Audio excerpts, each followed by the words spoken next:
Good morning, everyone. The Measures of Effective Teaching project is groundbreaking. It attempts to develop fair and reliable measures of effective teaching. Value added is one way to measure teaching, but it doesn't tell us what teachers do in the classroom to impact student achievement, what practices impact student achievement. So the MET project attempts to get us closer to those kinds of answers. Pittsburgh served as a pilot site for the Measures of Effective Teaching research. Because of some laws that we have around video and audio taping, we couldn't participate as a full member. But we were very pleased to serve as a pilot site, and we're going to see the preliminary findings today. Our data are in the preliminary findings, particularly in the student perception survey results. So I'm pleased to introduce at this time Steve Cantrell, who is the lead on the MET project for the Gates Foundation.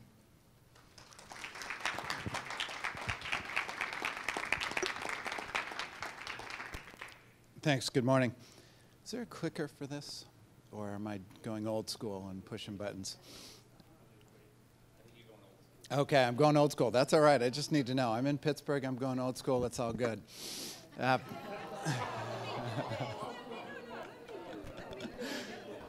How's that for an opening? Seattle's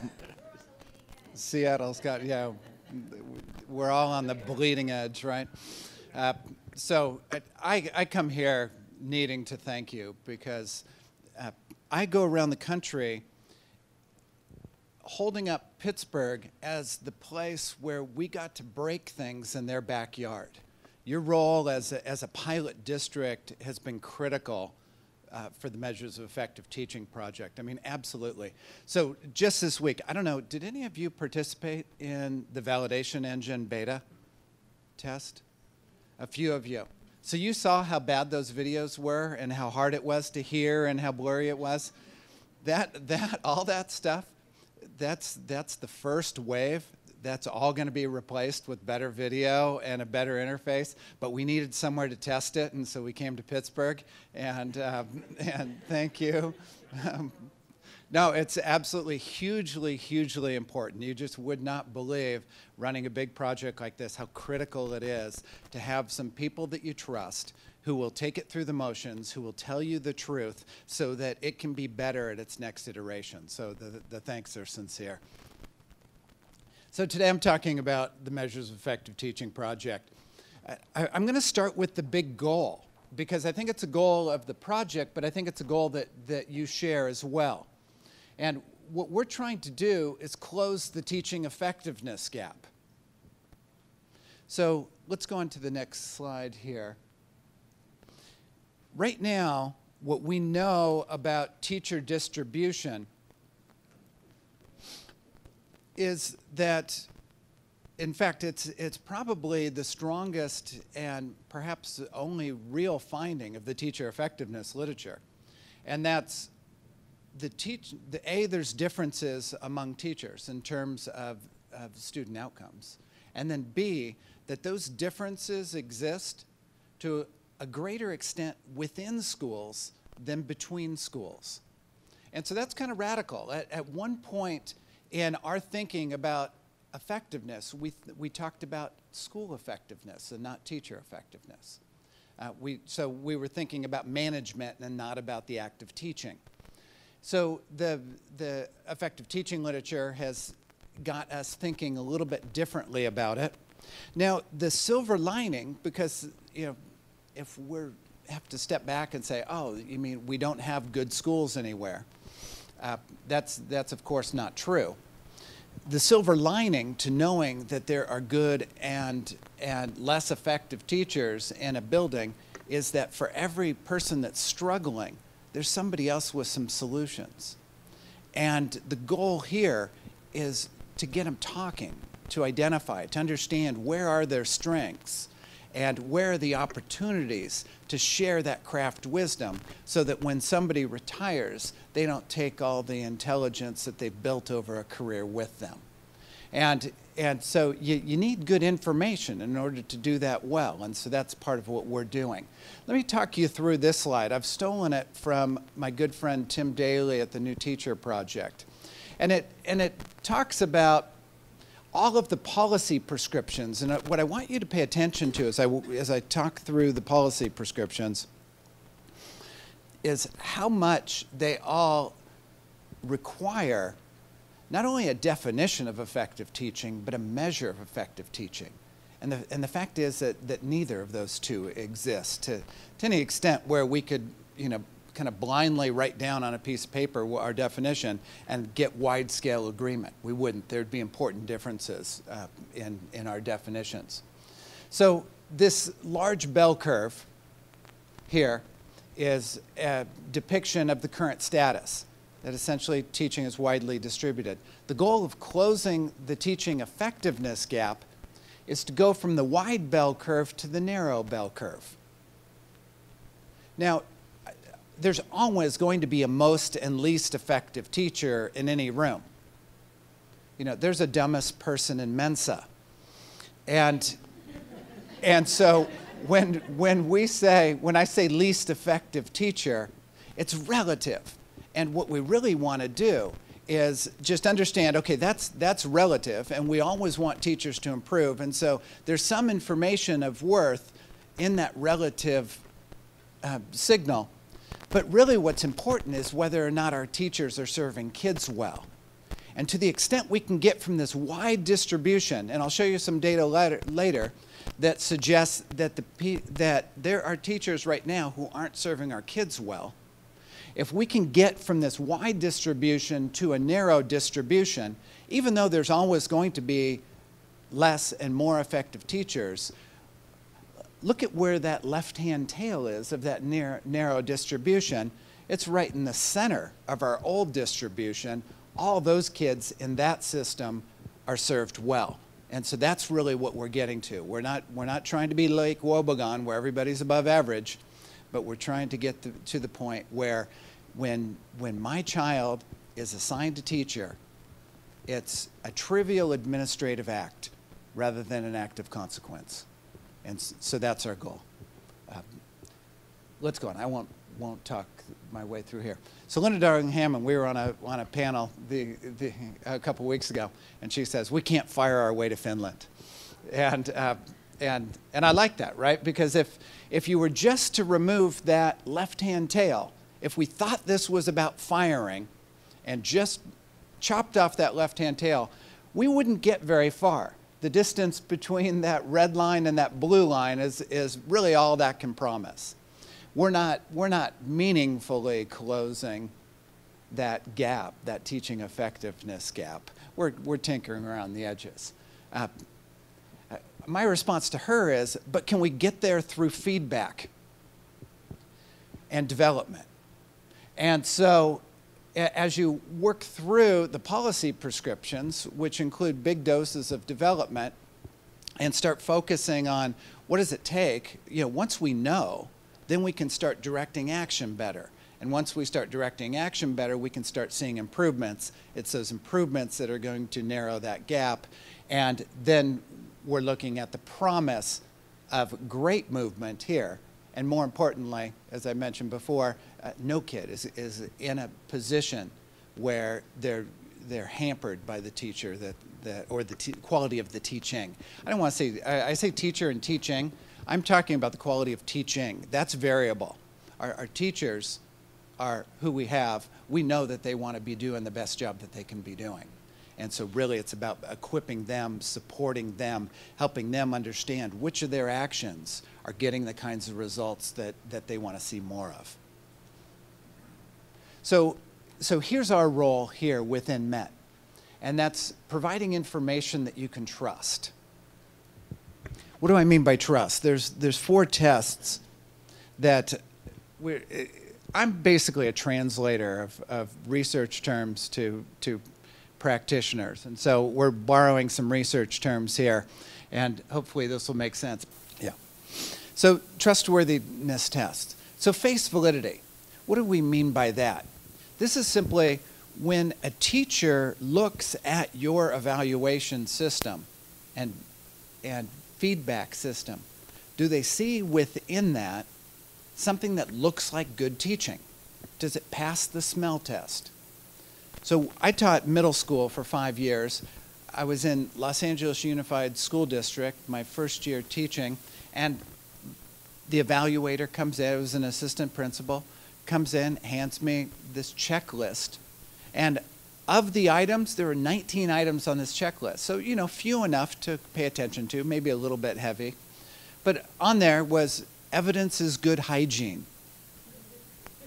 And I'm like, you got to be kidding me. Of all of the 19 things that you want to pay attention to in my practice that's going to lead to results for kids, you're going to pay attention to whether or not I come cleanly shaven and showered. And so it was ridiculous. It did not pass the sniff test. Now, of course, you don't want a bunch of slobs in front of your kids, so I'm not recommending that at all. So don't take it that way. But if teachers don't see their vision of what it means to be an exemplary practitioner, then they're probably not going to pay much attention to your system.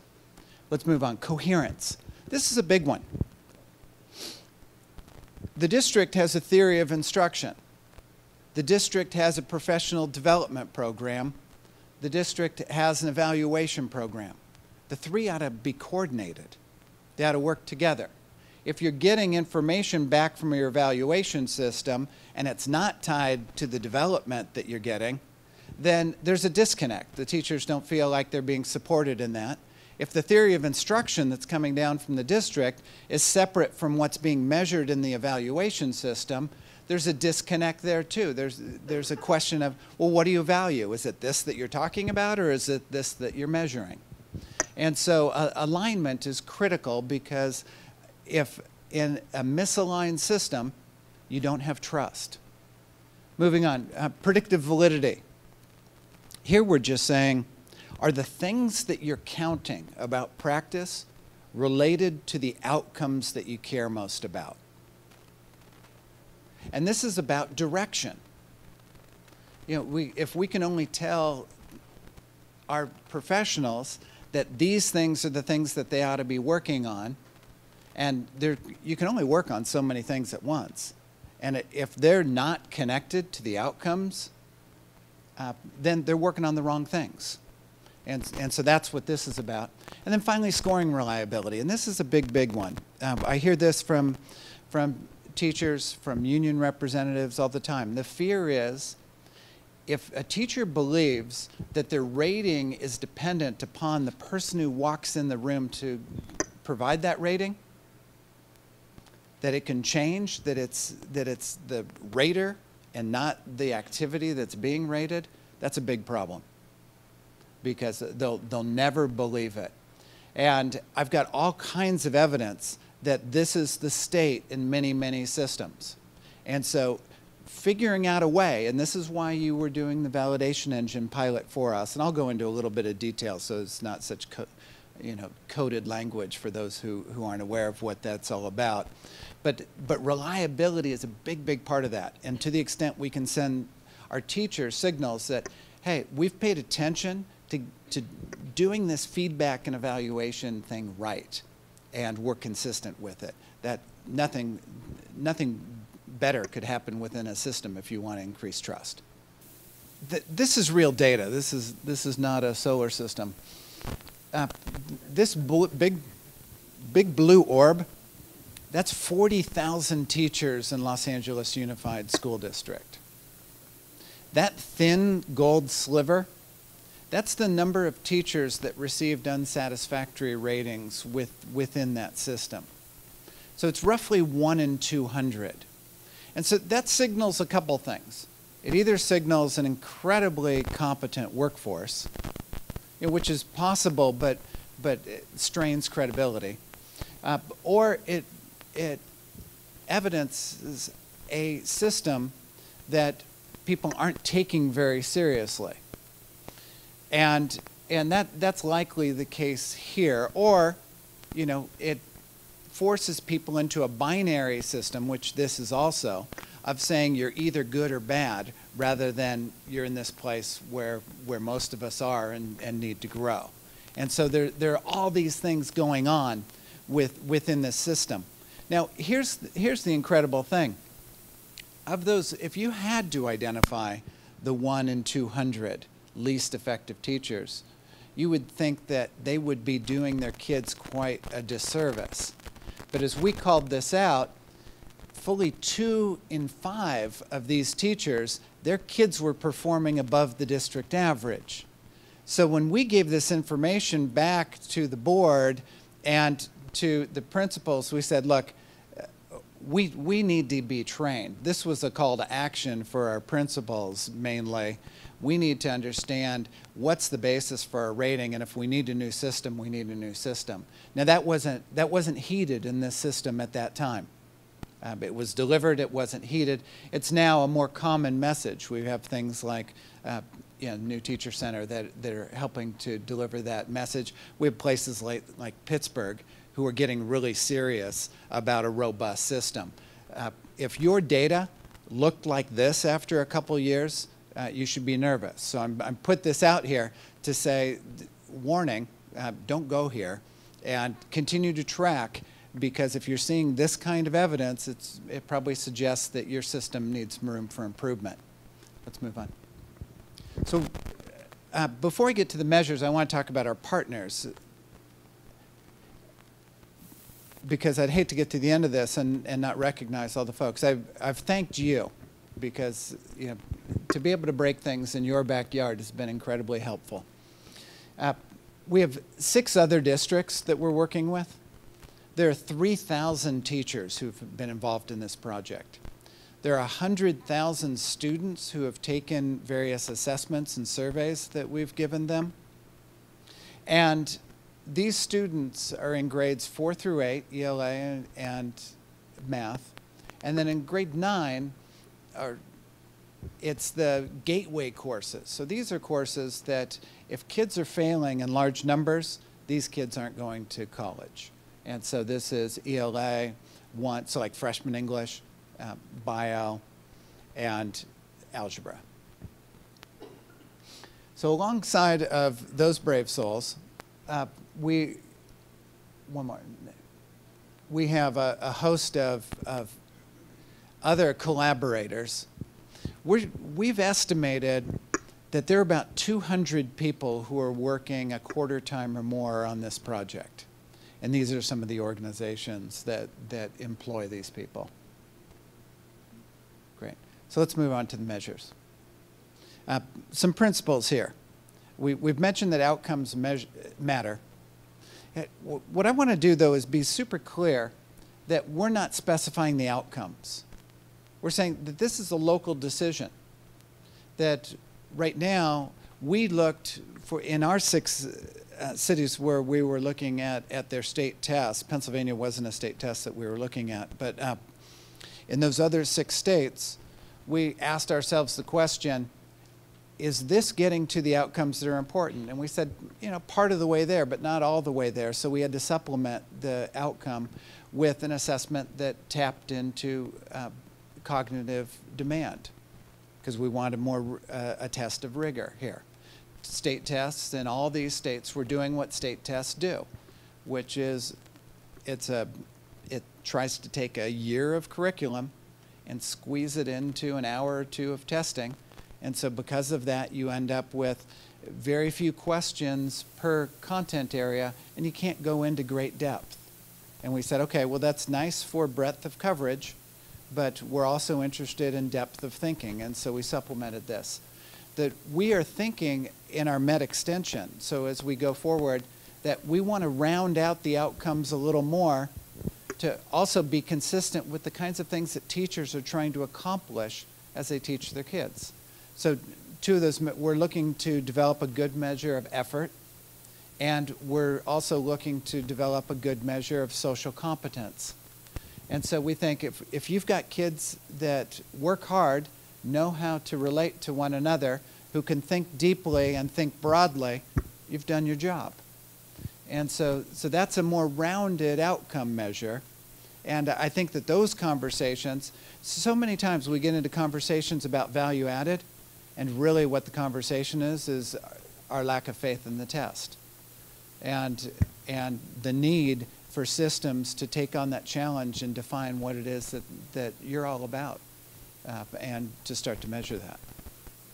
So alignment matters. I've mentioned that enough. I think I'm going to, I'm going to say one more thing about alignment. If the parts of the system aren't aligned, it's too easy for a teacher to feel like they're being pulled in different directions. That's part of the reason why alignment is so important. It's how it's experienced at the classroom level. And then the fact that feedback, you can't fire your way to Finland. This is not about ranking teachers. It can't be, because we're not going to get better by ranking. We're going to get better by giving teachers information that's going to help them take that next step and get a little bit better with every successive group of kids. So we're building our measures from a basic model of instruction.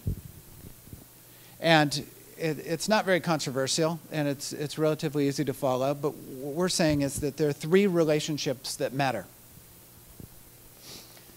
There's the relationship between the teacher and the student, between the student and the content, and between the teacher and the content, and that these relationships are enacted within the classroom.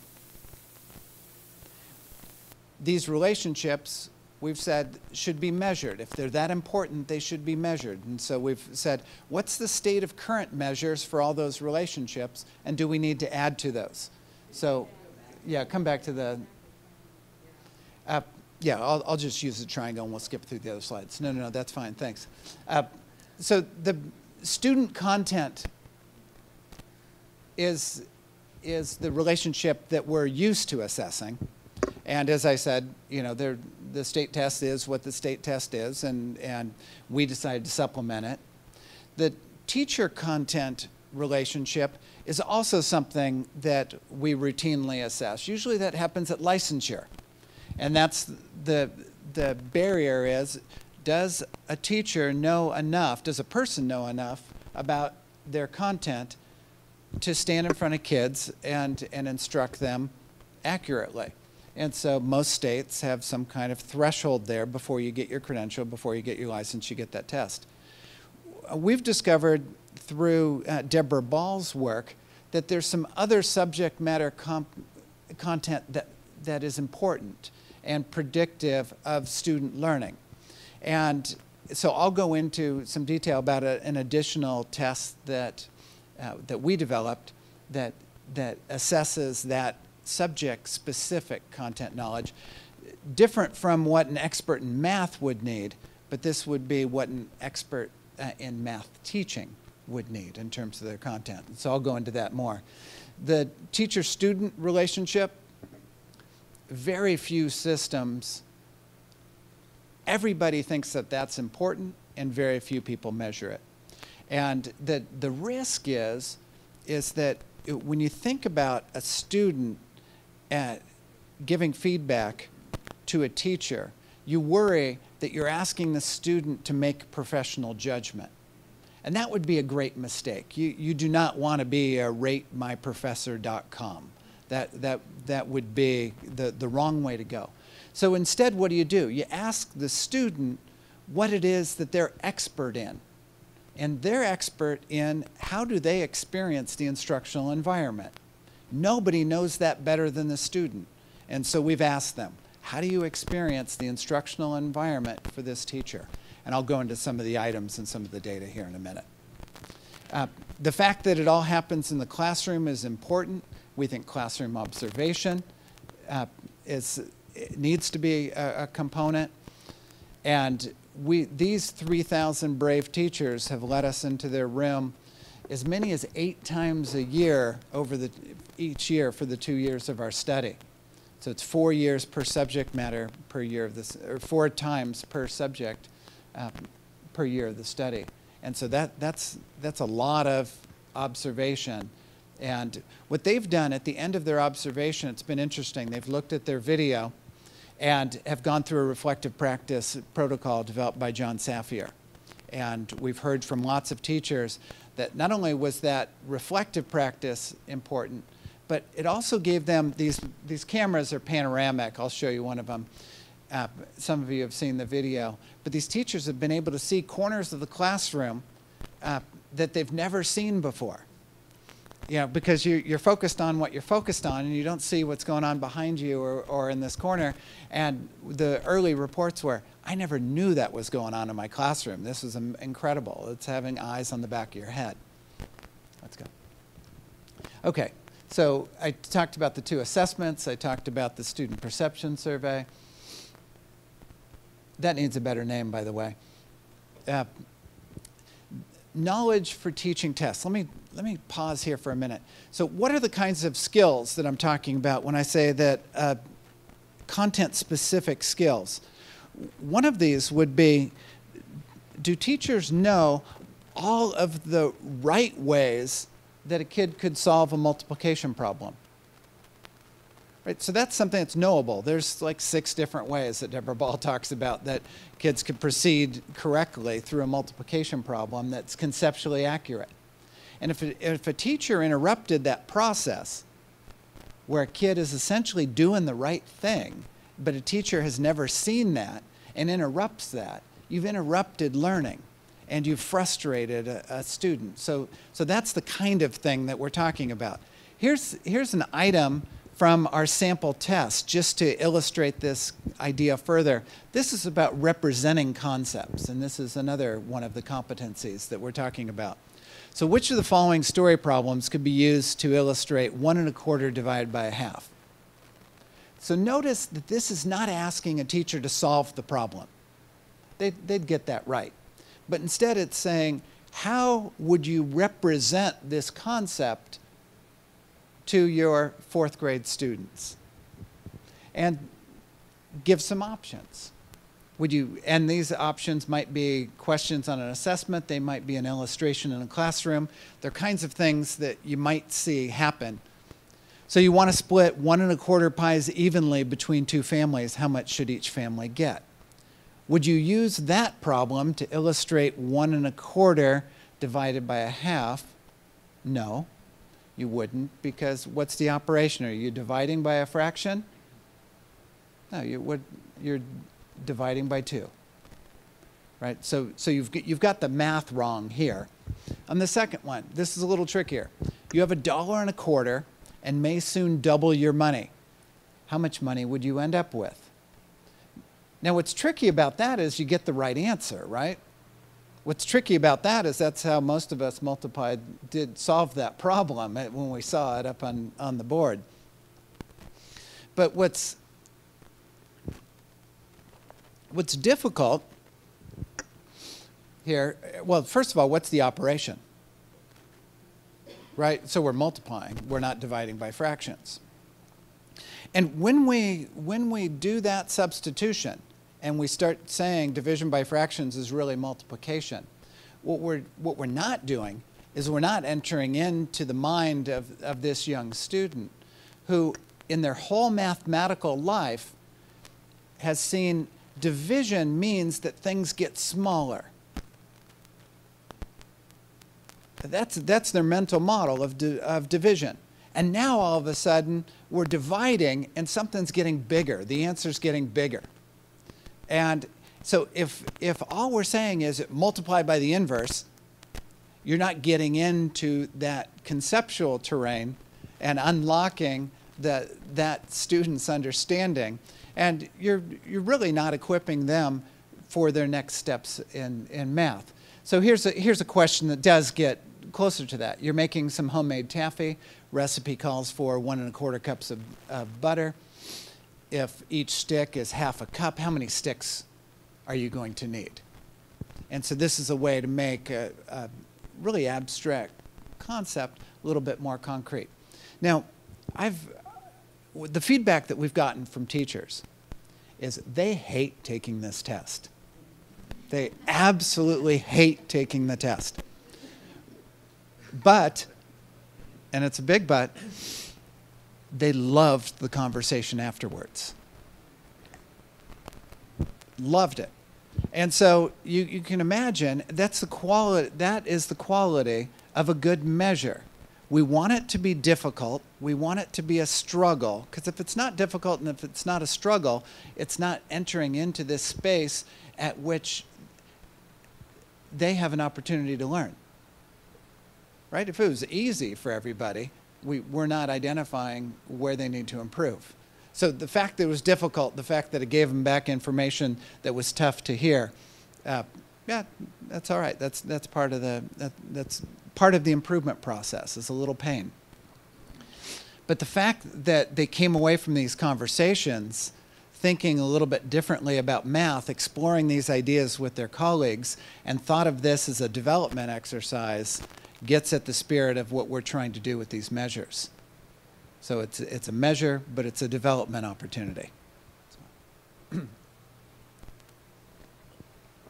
So I mentioned video. Let's go on.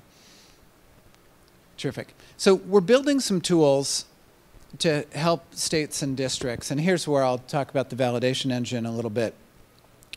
Really what we're trying to do is we're trying to democratize the production of information. For too long, when we've had questions, we've sent them off to folks in universities to resolve. And we're saying, well, no, they've got some skills and they've got some training, but we think there are some ways to automate and take what it is that the researchers know and make that kind of information accessible to school districts, and therefore make you producers of your own information, which is going to increase both your understanding and your ability to use it. So let's get into some of these tools, because I think you'll think they're interesting. So here's the validation. Do click through to when the slide stops. Perfect. So here's what the validation engine does. First of all, it's built on the premise that most districts don't simply take an observation framework off the shelf and use it as written. They change some words, they remove some items, they go back to another favorite instrument and pull some of their favorite items from that instrument. And when you've made changes to an instrument, you no longer know how it behaves. It's a new instrument, and you don't know if it's predicting the kinds of things that the outcomes that you value. You just don't know. And so this validation engine is a way to test that. And here's how it works. Some of you know. You watch a video, your trained raters watch a video, and they score it using your own instrument. At the end of a certain number, and it's about 150 ratings, so if you had 15 raters, they're each doing 10, you press a button and you get a report back. And the report tells you two things. One, it says, were your raters consistent? Because there's some amount of the raters that have seen the exact same lesson. When they saw the same lesson, did they deliver the same rating? And so that's one piece, again, important for trust. Second piece of information that you get back is, did the framework itself predict student learning? Were those teachers, were those lessons that received the highest ratings, were their students also the students who achieved the greatest gains? And so it's a truth test. Again, trying to build confidence in the system. It'll also help identify which aspects of your framework are not connected with student learning gains. And over time, this kind of tool can be customized to the local teachers and local environments with local outcomes. That's the way we've built it. But right now, we're taking our MET assets, the videos and the student data that we have, and building this beta, and then we'll improve it over time to where this is a product that districts will be able to customize as they see fit. Let's go. The next frontier, and it's not yet funded by us, so it's not in development, but I can see it coming. It's built on what we're doing within MET to make sure that the scores we get are reliable. So here's what we do with the folks who are watching all this video. First, we train them. And the training involves video examples for every single anchor point. And an anchor point is, many instruments have 10 dimensions, say, and you have 4 rating points. So for every one of those rating points, we have lots of video examples. So what does it mean to be a 2 in student engagement? And how does that differ from being a 3 in student engagement? And why didn't we give that 2 a 1? So what's likely to confuse our rating here? And we think that unless, so there are 2 ways to build expertise here. It's either to spend lots of time in classrooms and get that professional judgment fine-tuned, or you accelerate it by these kinds of substitutes for that experience, which is lots and lots of video to give you a sense of how to differentiate practice along all of these dimensions. So we train, but training isn't enough. They need to certify. So we give them a test. If our raters don't certify, they stop working for us. We're just, and I think that school systems, not that we would fire the principals, but to say to a principal, you shouldn't give feedback to a teacher unless we can believe your feedback, seems like a reasonable position to be in. Because why in the world would you want that to introduce that kind of noise in your system? You want to make sure that, hey, we have a high standard for the quality of feedback that we give to our teachers because we expect our teachers to act on it. And so if we expect our teachers to act on it, we better hold ourselves to a high standard too. And so we do. Calibration. This is interesting. This is something that I learned during the project. It's called rater drift, which is kind of a cool term. But the idea is you can test, you can get trained, you can test, you can pass the test, but over time you go back to your old habits. And so it's a recalibration process. It's, you know, it's like tuning your piano or tuning your guitar to keep it sounding good. And so you would want to periodically retest just to make sure that people haven't drifted too far away from the standard. What we do, ridiculous as it sounds, is we calibrate every single day for rating. So our raters have to pass a short calibration session before they're allowed to rate for that day. So don't come to that hungover. Finally, yeah, they're rating at their home. This is all remote, so I have no idea of whether they're hygienic. So refine. Here's the last step here. And this has been a fascinating process because sometimes when an element is hard to rate, it's not because of your rater, it's because of the instrument. And so Charlotte Danielson, perfect example here, she's come to realize that a few of her items are vague, that they're difficult to get to reliability on. And so she will come out with a revised version following this project to help people be more precise, more accurate, more reliable in their ratings. And that's a natural process. If we're expecting, yeah, I don't mean to make people nervous. It won't be a complete rework. You'll still see the concepts. But what she's learning is that there's things about language that introduce variability that needn't be there. And so if she can tighten up her language and be more precise in what she's looking for, then she's helped people see that more clearly. And so it's an improvement process that we're imposing on ourselves before we recommend it to the field. So I think we're going to be working in this area to build these kinds of tools because we think that districts could benefit from them as well. Not we think that. Our district partners have told us to do that. And so we're responding.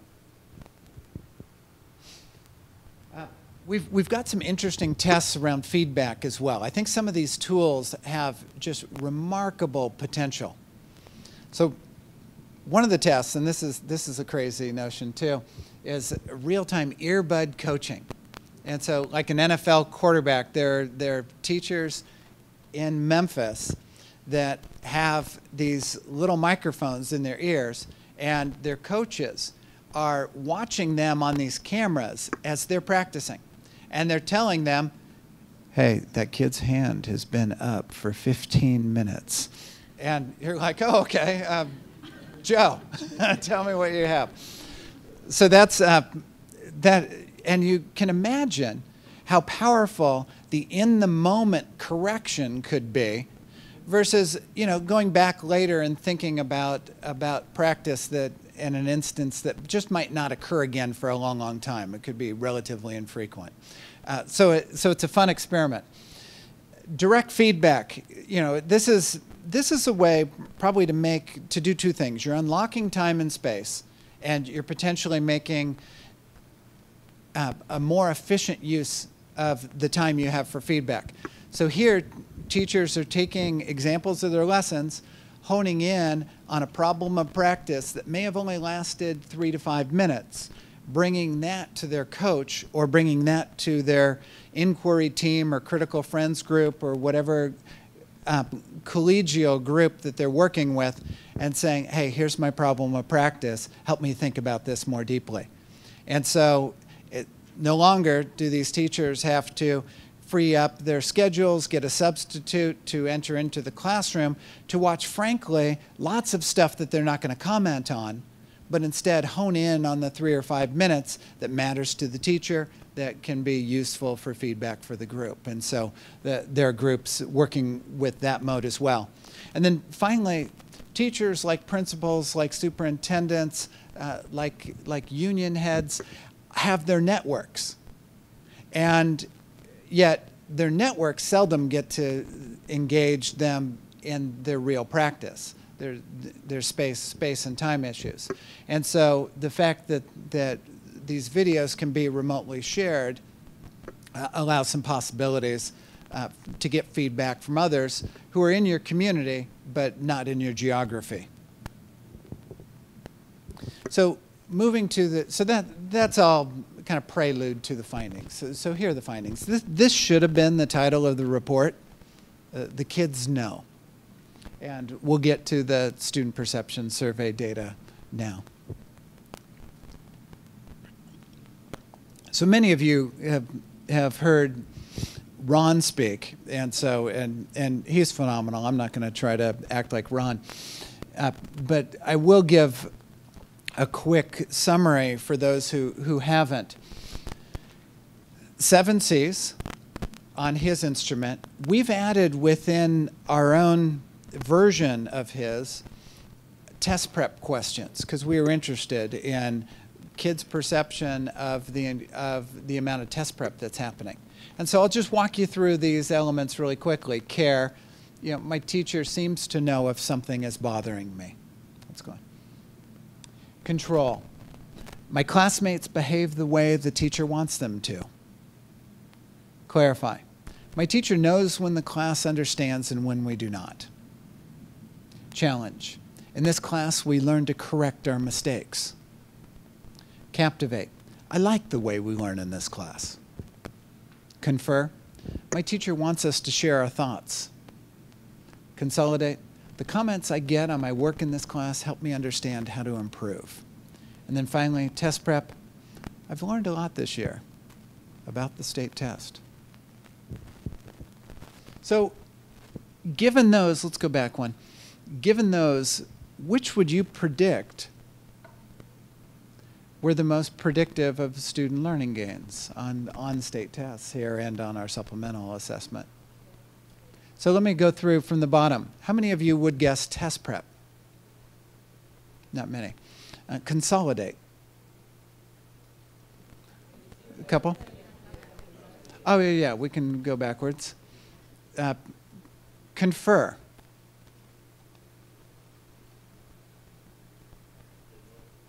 Couple? Captivate. quite a few. Yeah, that's probably one of my favorite. Challenge. Okay, challenge and captivate seem to be leading. Clarify.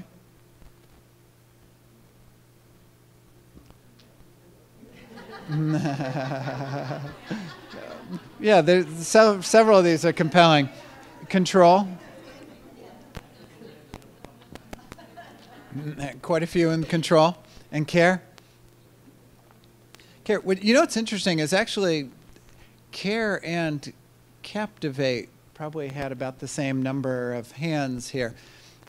In most of the audiences I talk to, care is overwhelmingly the favorite, and so let's skip back through this slide and skip the other display, and we'll get to what were the 5 most predictive items.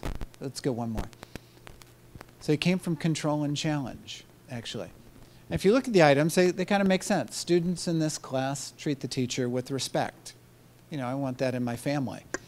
That makes sense. Challenge, which you referenced. Now, what was at the bottom? Test prep. And so that was interesting. It's still modestly correlated with outcome gain. So it wasn't 0, but the lowest of all those items. So the second finding here, the consequences are great. So the kids know consequences are great. I'll pause for a second. 100,000 kids. Big enough? Actually, slightly less than that because we did not include the high school data in this, and high school is probably 20% of our sample, so probably 80,000 kids. Not in this first round. So in our next, actually, it'll be in our fall report, we'll have high school data as well. For this preliminary findings report, it's just grades 4 through 8. So it's upper elementary and middle school kids. So when you get the high school results, will they be added?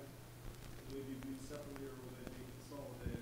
We'll report on them separately. I think it's of interest. People are really interested in how high school kids are going to handle these items, whether they'll take them seriously.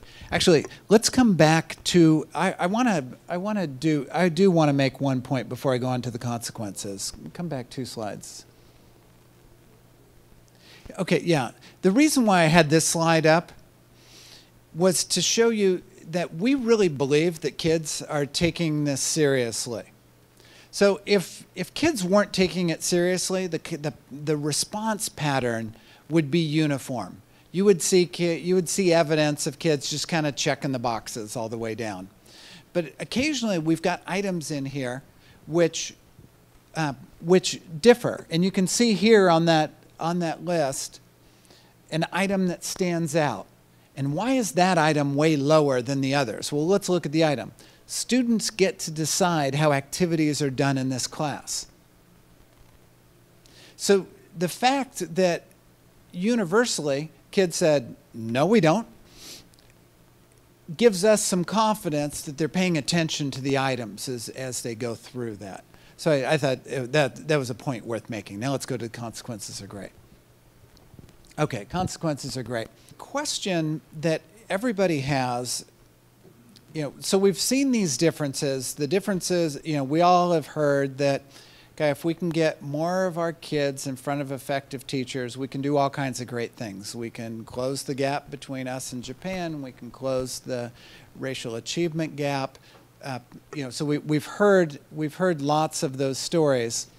The question, though, the pushback has been, well, are those rankings, are those ratings of effectiveness, are they due more to the student or more to the teacher? And so we take that really seriously, because if they cannot be attributed to the teacher, and if they're all attributed to the student, then there's not much we can do about it. And it wouldn't be fair to judge a teacher based on something that was outside of their control. And so this is a fairness question. So we did a test, around teacher impact, and we asked ourselves this hard question: is it real or is it random? And here's how we did that. We had lots of data. We had data from these teachers before they were MET partners. You know, we used historical data provided by the districts. And we ranked teachers according to that historical data, and then said, okay, upper quarter and bottom quarter. And then what we did is we looked at the next year's performance and said, did this next year's performance, did they persist as high performers or low performers? Let me explain this through analogy, and I think this will help. It's as if we flipped a coin, a bunch of coins, and moved a group of heads and separated the tails. And so we've got two piles. We've got a pile of heads and we've got a pile of tails. And then we flip the coin again, right? Second year, different group of students. Flip the coin again. And the question is, do those heads stay heads, or is there a mix of heads and tails? And for the tails group, flip that coin again and ask this question: do the heads stay, or do the tails stay tails, or is there a mix of heads and tails? Now let me add a little bit of math to this. Let's say that a head equaled 2 and a tail equaled 0. So on the first flip, it's really easy. We've got a pile of 2s and a pile of 0s, and the difference between those piles is 2. On the second flip, if it were random and we had a mix of heads and tails, that pile would be about a 1, right? And same thing with the tails. Some of those tails would turn into heads, and that would be a 1. If it were random, the difference between those piles would be 0, right? They'd both be 1. And so the question that we have is, as we go from an initial teacher sorting to looking at a second year of performance, of student performance, are the results closer to 0 or closer to 2? So that's the question we're trying to answer here. Here are the differences across 4 different tests. So remember, these teachers were initially assigned in a category, and then this is a different group of students. The consequences are great. So those teachers that had the worst quarter of effectiveness,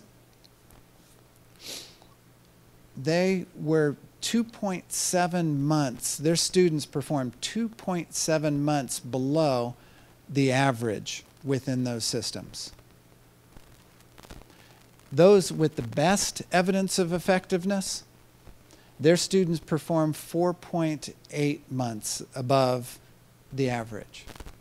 So the difference, if I were a student and I walked in the right door instead of the left door, it could be as much as 7.5 months in what we were using as a 180-day school year, so 9.5 months.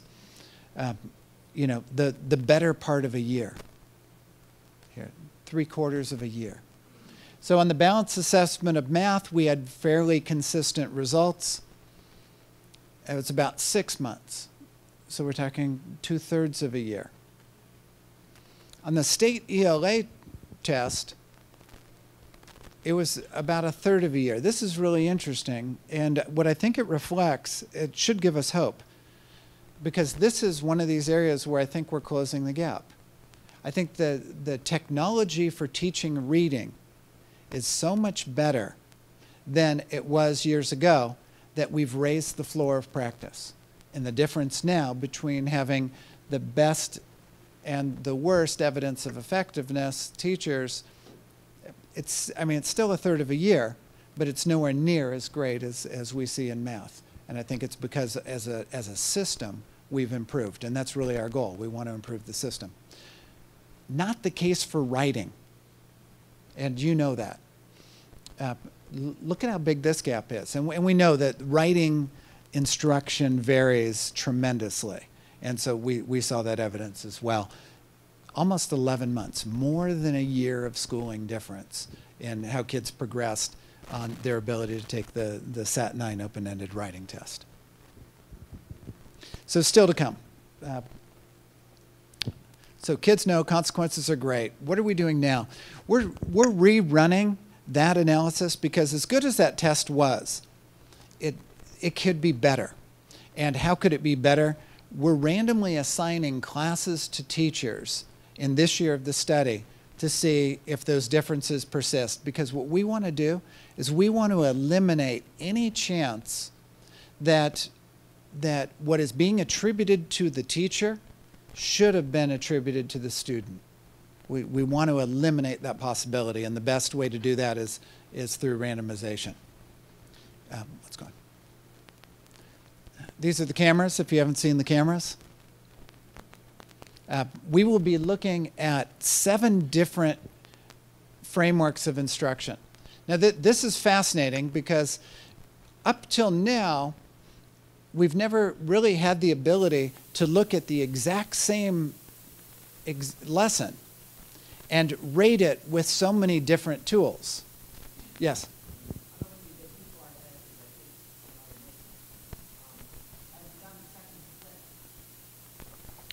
Yeah, so that chart was the second flip. That was the second flip. Yeah, exactly.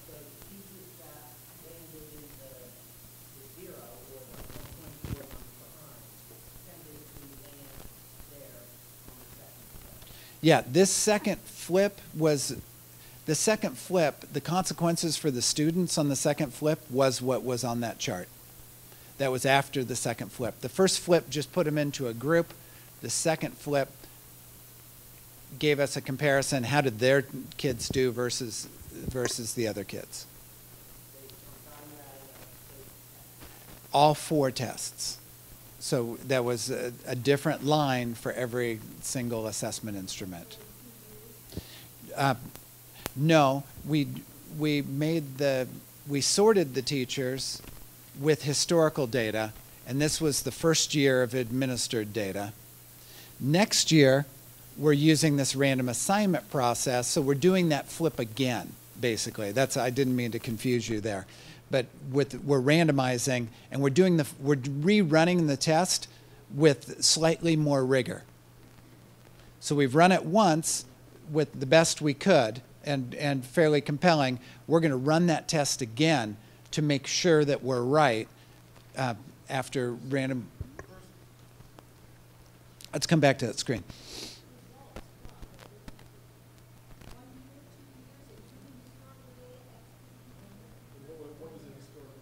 Okay, so let me step back because the first flip that I referred to was historical data. So this was data from the 2008-2009 school year. And we put teachers in a group. You're either top quarter of effectiveness or bottom quarter of effectiveness. Then a year later, we administered these assessments. The sorting was all state tests because that's all we had.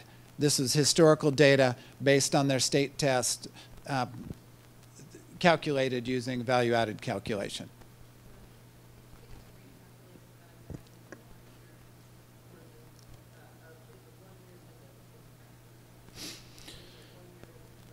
So the value-added data, I didn't want to get too into the technical details. We used more than 1 year of data to calculate the value added for that year, but it was before you entered MET, what category would you be put in? And then we waited a year, tested all the students, and then compared the differences in their student performance between those 2 categories. That was our second flip. And so we're doing this again with more data. So now we'll have 3 years of data for every one of these teachers to establish the categories. And we'll have randomly assigned their students to their classes to look again to see if these differences continue to persist. So if that ends up being the case, it'll be the most compelling case for the consequences for students that's been made up to this point. Now, what's interesting, and I don't want to get too far off onto value added. So is your conclusion that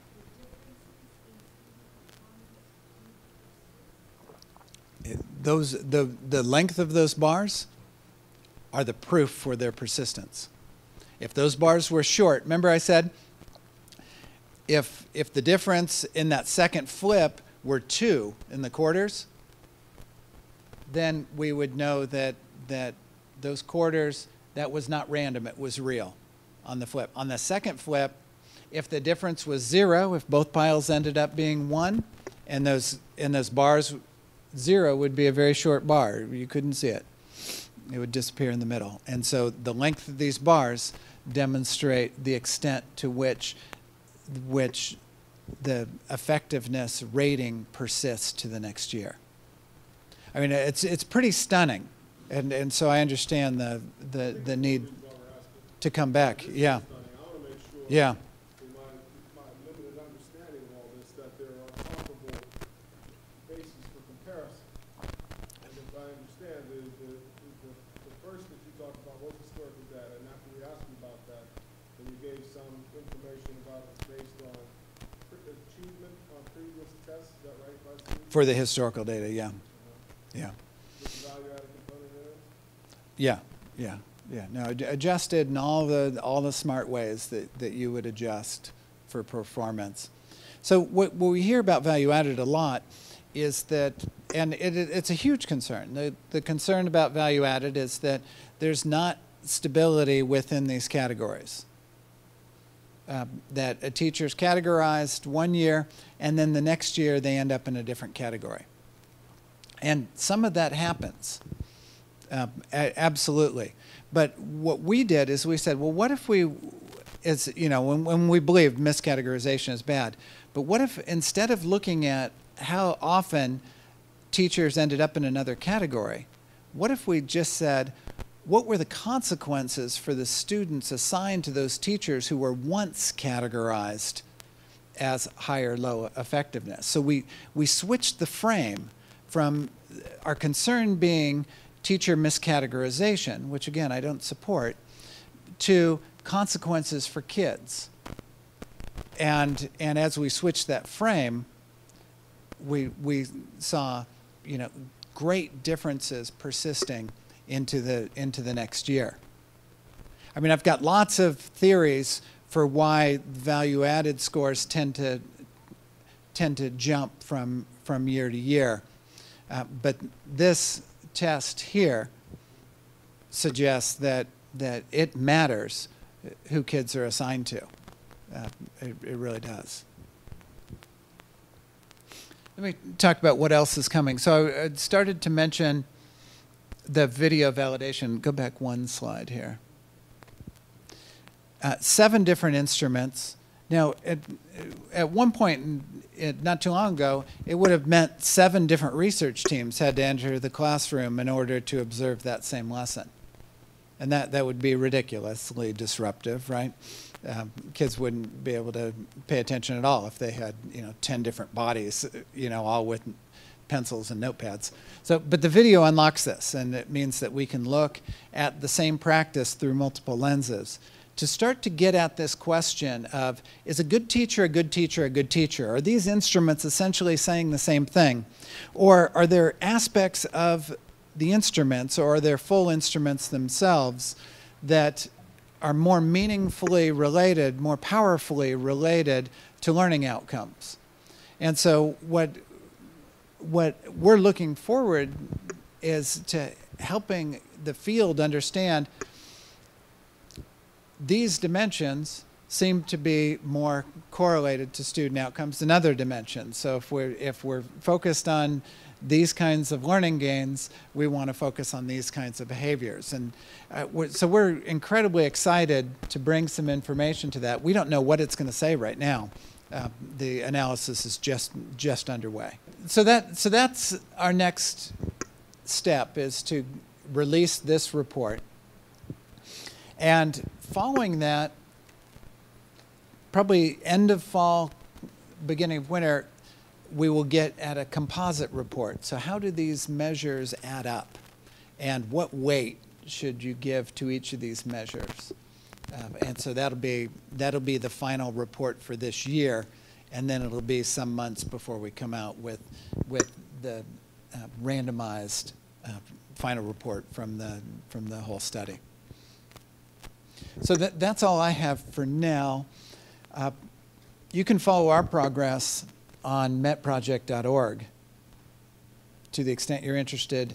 All of the instruments that have been developed using our funds for this project are going to be open source and available to districts. So the intent of this is really to equip the field. I mean, if I haven't made that clear.